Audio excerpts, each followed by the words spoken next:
Tompi identik dengan teknik vokal yang meliuk-liuk alias cat singing. Berkat ciri khasnya ini, Tompi menyambangi berbagai panggung jazz hingga kancah internasional.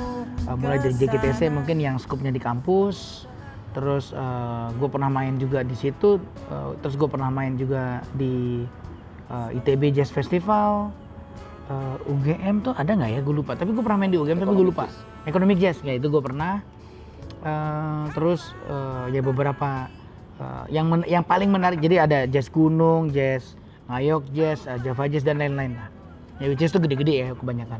Tapi menurut gue yang paling berbekas ngayok jazz. Di situ gue ngelihat seorang budayawan ya, yang melahirkan ngayok jazz ini, ya almarhum, benar-benar menyentuh semua orang gitu. Dia bikin festival bukan hanya sebagai selebrasi musik itu sendiri, tetapi bagaimana musik itu seharusnya bisa menjadi elemen yang menghidupi banyak orang. Ini yang gue rasa spirit ini nggak semua orang punya gitu. Ya, dia bikin di kampung, panitianya ngelibatin orang kampung di situ. Makanannya ya udah kita makan apa yang mereka jual. Itu kan eksotis ya, eksotis banget gitu. Terus mainnya bener-bener di antara rumah penduduk, itu sinting sih. Sinting. Ya udah itu. Iya, itu menurut gue salah satu festival dan kuat loh. Terus secara konten ya, dia komit nggak ada konten yang pure pop, nggak ada. Gitu. Ya misal pun gue mungkin bukan, I'm not a jazz singer gitu, tapi waktu gue perform di situ jelas platform yang dia pengen gue ngebawain lagu-lagu yang berarah jazzy atau ke arah jazz yang beneran gitu. Dan jadi gue milih repertoarnya juga ke arah sana gitu.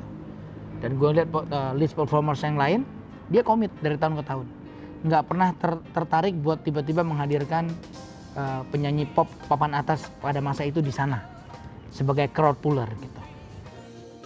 Berbagai format panggung telah dijalaninya. Tompi pernah menghelat konser untuk para pekerja seni hingga pengalaman melerai fans yang cekcok saat dirinya ngamen di stasiun MRT. Seperti apa kisah berkesan di panggung bagi Tompi? Paling berkesan itu mungkin salah satunya adalah Java Jazz pertama tuh. Itu Java Jazz pertama, gue ingat Bali Lounge manggung. Gue pendatang baru waktu itu, cuma lagunya lumayan naik banget ya di kalangan anak-anak jazz. Jadi pas kita lagi soundcheck, kita sih udah mikir ya kita band baru lah, pasti ya penontonnya mungkin sedikit gitu. Tapi dapat stage-nya rada gede waktu itu. Pas kita lagi soundcheck tuh hall udah penuh. Jadi emang datang buat nonton Bali Lounge waktu itu. Ya udah perform, wah tuh excited banget, kayak ngerasain wah seru banget ternyata ya gitu. Nah selesai dari situ turun, penonton nyamperin nih biasa foto dan lain-lain. Nah yang menarik adalah mereka ngirain gue bukan orang Indonesia. Gitu, padahal karena Inggris gue unik katanya. Ya Inggris gue kan bukan Inggris bener gitu ya, zamannya apalagi zaman itu masih kacau banget gitu Inggrisnya. Jadi mereka pikir gue bukan orang Indonesia. Terus pas gue bilang, Mas boleh can I have a pictures with you gitu. Oh, yes come gitu. Pas foto, ayo foto bareng gitu. Mereka lebih hebat, bisa bahasa Indonesia katanya. Ya itu pengalaman seru lah. Itu salah satunya. Panggung lain yang juga menarik pas gue perform di Bandung. Jadi album gue pertama tuh kan melo parah sih ya. Lagunya tuh benar-benar lagu-lagu ya cewek-cewek nangis lah gitu ya. Putus cinta ya gitu-gitulah. Pop gitu. Terus ditawarin main di Bandung. Pas gue datang itu penontonnya tuh anak-anak punk gitu. Wah, gue sampai marah sama manajer gue, bilang lu gila ya. Lu lain kali jangan terima kerjaan begini ya. Karena gue takut gue naik terus gue dilemparin. Memiliki jam terbang yang tinggi dengan performa yang tetap memukau, ternyata gelar dokter yang disandang Tompi tak membuatnya memiliki persiapan khusus sebelum tampil. Nggak ada jamu-jamuan khusus, nggak ada makanan khusus, nggak ada. Sama mungkin sama lo. Mungkin lo tidur lebih banyak daripada gue kali. Gue tidur sehari cuma 4-5 jam sehari. Jadi nggak sehat, hidup gue tuh nggak sehat. Gue tidur cuma 4-5 jam dan makan gue nggak banyak tapi cukup berantakan sebenarnya. Ya sekarang udah mulai agak teratur karena istri yang ngaturin gitu. Tapi dulunya agak berantakan. Cuma gue makan nggak banyak. Gue bisa minum es sebelum manggung. Iya, jadi nggak ada satu ini khusus sih. gitu. Yang penting pemanasan yang cukup aja. Kalau nggak cukup pemanasan berasa lah nyekek lehernya.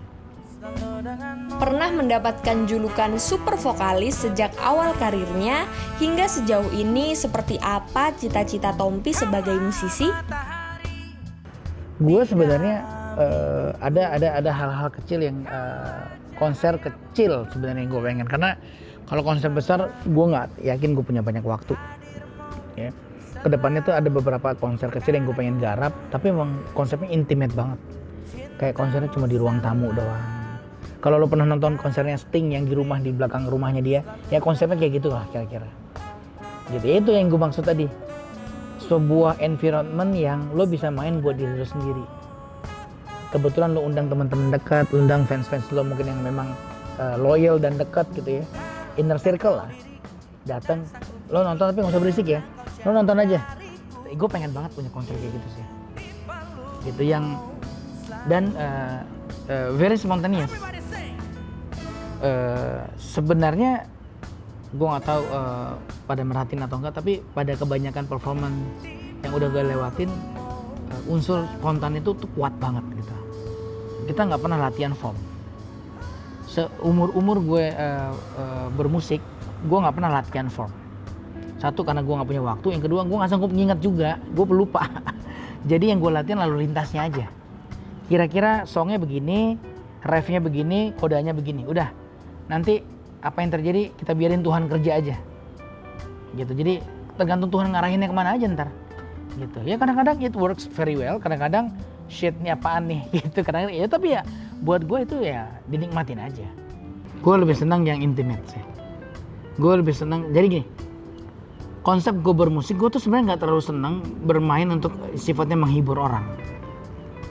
Gitu, which is gue tetap kerjain ya. Tapi gue lebih senang sebenarnya gue dapat panggung, dapat stage yang gue boleh bermusik untuk diri gue sendiri. Kebetulan ada penontonnya. Kira-kira kayak gitu tuh. Karena beda gitu. Pada saat gue bisa main sama teman-teman gue, kayak kita lagi ngumpul terus kita ngeband, gue nggak punya kewajiban moral untuk gimana lo semua happy gak? Lo pengen denger gue? Nggak ada.